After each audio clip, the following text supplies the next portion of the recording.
औज़ुबिल्लाहिमिनश्शैतानिर्रजीम बिस्मिल्लाहिर्रहमानिर्रहीम। अस्सलाम वालेकुम स्टूडेंट्स। आज की इस वीडियो में मैं आपके साथ बीएस फिज़िक्स का स्कोप शेयर करूंगा। उसका मेरिट क्या होता है, उसका क्राइटेरिया क्या होता है, कितने साल का प्रोग्राम है, उस कौन सी यूनिवर्सिटीज़ आपको बीएस फिज़िक्स ऑफ़र करती है, कौन से स्टूडेंट्स बीएस फिज़िक्स कर सकते हैं और जॉब्स कौन सी होती हैं बीएस फिज़िक्स के। यानी कि अगर आप 4 साल का ये प्रोग्राम कर लेते हैं तो आपको बाद में कौन सी जॉब्स ऑफ़र की जाती हैं। तो बहुत सारे बच्चों के जहन में बहुत सारे सवाल होते हैं, तो इंशाल्लाह इस वीडियो में सारे बीएस फिज़िक्स के जो सवाल होंगे वो आपके क्लियर हो जाएंगे।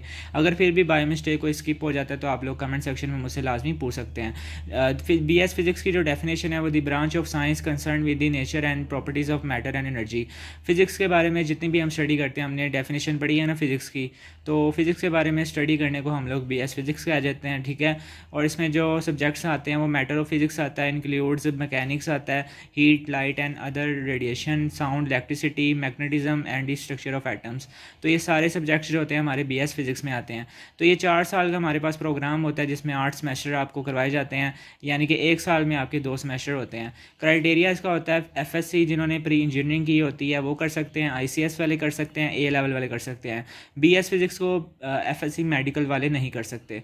इसका जो मेरिट होता है पब्लिक सेक्टर में आपका 70 to 80% होता है और प्राइवेट सेक्टर में आपको 50 to 60% इसका मेरिट होता है। और हर साल यानी कि 0.1 या 0.2 मेरिट चेंज होते रहते हैं, ठीक है। ज़्यादातर यही यानी कि होता है, यानी कि कह लेते हैं कि नॉर्मल मेरिट यही होता है। फ़ी पैकेजेस में आपके पब्लिक सेक्टर में आपकी 30,000 से 50,000 फ़ीस होती है और प्राइवेट सेक्टर में आपके 50,000 से लेकर 70,000 तक फ़ीस आपसे चार्ज की जाती है। अगर आपके एफएससी में अच्छे मार्क्स होते हैं, 90+ यानी कि परसेंटेज होती है, 95+ होती है, तो आपको डिफरेंट यूनिवर्सिटीज़ अपने डिफरेंट यानी कि स्ट्रक्चर के मुताबिक आपको काफ़ी ज़्यादा डिस्काउंट भी दे देती हैं और आप लोग यानी कि काफ़ी यानी कि आपकी फ़ीस कम हो जाती है। और अगर आपके ज़्यादा अच्छा मेरिट होता है तो कुछ यूनिवर्सिटीज़ आपको फ्री भी ऑफ़र करती हैं। तो बहुत सारे बच्चों के जहन में सवाल होता है कि बीएस फिज़िक्स करने के बाद हम लोग कौन सी जॉब्स कर सकते हैं। जो फर्स्ट जॉब है ना आपके पास, फ़िज़िक्स का टीचर आप लोग लग सकते हैं। बहुत अच्छा स्कोप है बीएस फिज़िक्स का। आजकल टीचर्स की बहुत ज़्यादा वैल्यू है। आप लोग किसी भी कॉलेज, किसी भी यूनिवर्सिटी में यानी कि बच्चों को पढ़ा सकते हैं। पंजाब कॉलेज में आप लोग यानी कि आपको मिल सकती है। तो फ़ी लेक्चर यानी कि आजकल वो लोग 750 850 चार्ज करते हैं। तो काफ़ी अच्छा स्कोप है। अगर आप एक दिन में जितनी भी आपकी कैपेसिटी है आप उसके मुताबिक यानी कि अपनी सैलरी को बढ़ा सकते हैं। अगर आप एक दिन में एक लेक्चर ले रहे हैं तो 750 आपको एक दिन में यानी कि एक लेक्चर का आता है। तो अगर आप एक दिन में 5 लेक्चर लेते हैं तो 750 को आप लोग 5 से मल्टीप्लाई कर दें तो अच्छा खासा आपकी यानी कि इनकम बन जाती है, मंथली इनकम भी बन जाती है, 1 से 2 लाख या 3 लाख बन जाती है, ठीक है। लेकिन स्टार्टिंग सैलरी आपकी थोड़ी कम होगी, जैसे जैसे आपका एक्सपीरियंस बढ़ता जाता है तो फिर आपकी सैलरी को इंक्रीज़ कर दिया जाता है। हर चीज़ का स्कोप आपने खुद बनाना होता है, ठीक है। जाते साथ आपको कोई 1-2 लाख नहीं पकड़ा देता, यानी कि आपका एक्सपीरियंस मैटर करता है। आपने सब्र तहम्मुल से काम करना है।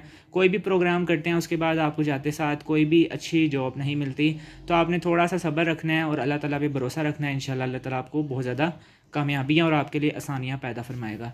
तो क्वालिटी के सुपरवाइज़र बन सकते हैं, प्रोजेक्ट मैनेजर बन सकते हैं, प्लानिंग एंड शेड्यूलिंग के मैनेजर बन सकते हैं, फिर नैनो टेक्नोलॉजी इंजीनियर बन सकते हैं, न्यूक्लियर इंजीनियरिंग डिपार्टमेंट में आपको जॉब मिल सकती है, रिसर्चर बन सकते हैं, साइंटिस्ट बन सकते हैं, राइटर ऑफ साइंटिफिक बुक्स बन सकते हैं, साइंस जर्नलिस्ट बन सकते हैं, सॉफ्टवेयर डेवलपमेंट आपको यानी वहाँ पे जॉब कर सकते हैं और इंडस्ट्री ऑफ डिफरेंट काइंड्स में आप जॉब कर सकते हैं। तो काफ़ी अच्छा स्कोप है। लेकिन जो यानी कि मेन चीज़ होती है वो आप एक टीचर बन सकते हैं, ठीक है, स्कूल में, कॉलेज में, यूनिवर्सिटी में। बाकी भी बहुत सारा इसका यानी कि स्कोप है। अगर आप फॉरेन में जाके यानी कि इसका स्कोप देखते हैं तो काफ़ी अच्छा आपको मिल जाता है। लेकिन पाकिस्तान में भी इंशाल्लाह आने वाले दिनों में बीएस फिज़िक्स का बहुत ज़्यादा स्कोप होगा। सैलरी मैंने आपको बता दिया कि स्टार्टिंग में आपकी हमेशा सैलरी कम होती है, जैसे जैसे आपका एक्सपीरियंस बढ़ेगा वैसे वैसे आपकी सैलरी बढ़ती जाएगी। पब्लिक में आपको 30 से 50,000 दिया जाएगा, लेकिन अगर आप प्राइवेट करते हैं तो आपको 50,000 से 80,000 तक आपको सैलरी दी जाती है। यूनिवर्सिटीज़ जो ऑफ़र करती हैं आपको बीएस फ़िज़िक्स के लिए, उसमें आती है पंजाब यूनिवर्सिटी लाहौर आती है, जीसी यूनिवर्सिटी लाहौर आती है, यूएमटी आता है university of central Punjab, Minhaj university Lahore, UUAS Lahore आता है, agriculture university Faisalabad, GC university Faisalabad, COMSAT Islamabad, Quaid-e-Azam university Islamabad, Allama Iqbal open university Islamabad, Sargodha university Sargodha में जो है, फिर BZU Multan, Islamia university Bahawalpur, virtual university of Pakistan, Sahiwal university, फिर उसके बाद ओकाड़ा यूनिवर्सिटी जो ओकाड़ा में है, दी यूनिवर्सिटी ऑफ लाहौर, ठीक है। तो ये सारी यूनिवर्सिटीज़ हैं जो आपको BS फिज़िक्स ऑफ़र करती हैं, ठीक है। तो मैंने आपके सारे क्वेश्चंस क्लियर करने की कोशिश की है। मैं आपको फोकस करता हूँ। आप इसका अगर स्क्रीनशॉट लेना चाहते हैं तो ले सकते हैं, और अपने दोस्त यानी कि जो BS फिज़िक्स में इंटरेस्ट रखते हैं, आपने हमेशा उस चीज़ को, फील्ड को सेलेक्ट करना है जो आपको अच्छी लगती है, जिसमें आपका इंटरेस्ट है, ठीक है। सैलरी को छोड़ के, हर चीज़ को छोड़ के जिसमें आपका इंटरेस्ट है उसमें काम करना, दिन रात एक कर दें। इंशाल्लाह आपके पास अगर स्किल्स अच्छे हैं तो आपको इन फ्यूचर आपका फ्यूचर भी स्कोर हो जाएगा और आपको सैलरी भी अच्छी खासी मिलेगी। अगर आप लोग किसी भी फील्ड के बारे में जानना चाहते हैं तो कमेंट सेक्शन में लाजमी बताएं। नेक्स्ट वीडियो इंशाल्लाह उसके रिलेटेड बनाऊंगा। मिलते हैं नेक्स्ट वीडियो के साथ, तब तक के लिए दुआ में याद रखें। अल्लाह हाफिज़।